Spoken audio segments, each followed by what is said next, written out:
रुक्मिणी अपनी मैया सुतमती के गले से लग कर के रोने लगी, कहने लगी, क्या कहने लगी?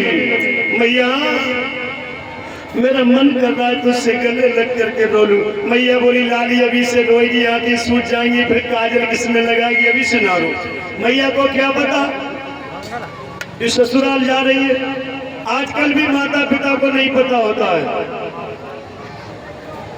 सजनों, श्री सुखदेव जी कहते हैं कि हे राजन परिषद, आज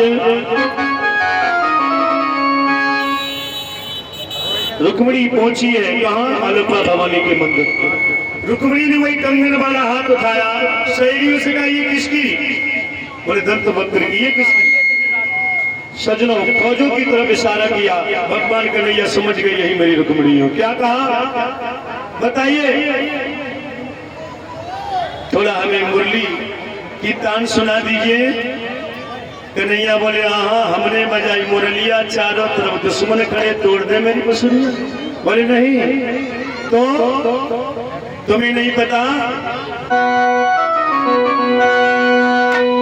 कुबेर घर में एक पेड़ पदों में बंशी के नाम कटाई धरी है।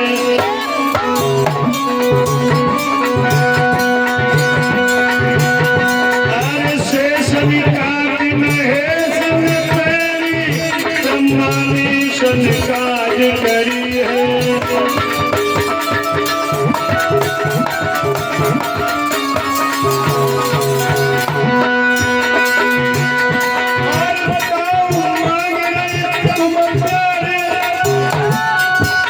मेरी घरबल की बसुरी है।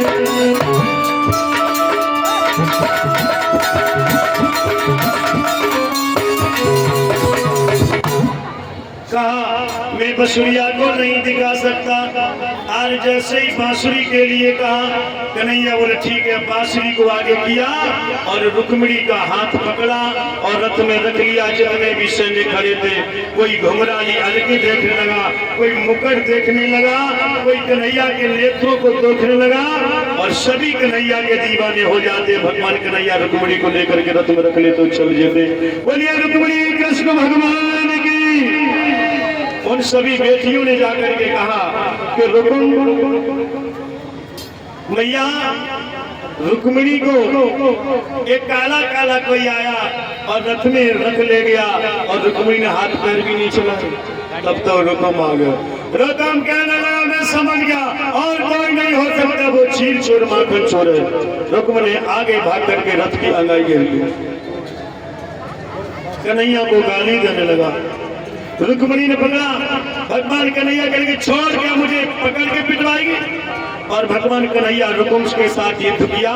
रुकुम को घूसों की मार लगाई है और पीट पीट करके अधमरा कर दिया। रुक्मिणी दोनों हाथ जोड़ करके भैया की मौत की भीख मांगने लगी। तब तक बलराम ने सोचा कन्हैया गया, अभी नहीं आया। बलराम जी आ जाते हैं और जब बलराम जी आए, बलराम जी ने कहा, क्या कहा? बलराम जी ने कहा, एक कन्हैया ये किसकी लड़की को ले आया? रुक्मिणी कहने लगी, दाऊ जी मेरा भैया मेरा विवाह अपने साले के साथ में करना चाहता था। बलदाऊ बोले, तो तू बहू को देख, मैं देखता हूँ। इधर दंत वक्र आ गए। शिशुपाल आ गया, रुकुम तीनों को और सारी फौज को अकेले बलराम ने मूसल की मार से भगा दिया। रुक्मिणी और कृष्ण को लेकर के बलराम जी द्वारकापुरी पहुंच जाते हैं। बोलिए रुक्मिणी कृष्ण भगवान की। अब जिसे भी थिरकना है वो थिरक सकता है। 3-4 गाना लगातार हो गए। पानी तो ले आओ, गर्म कर बीरबल ठंडी रहेगा।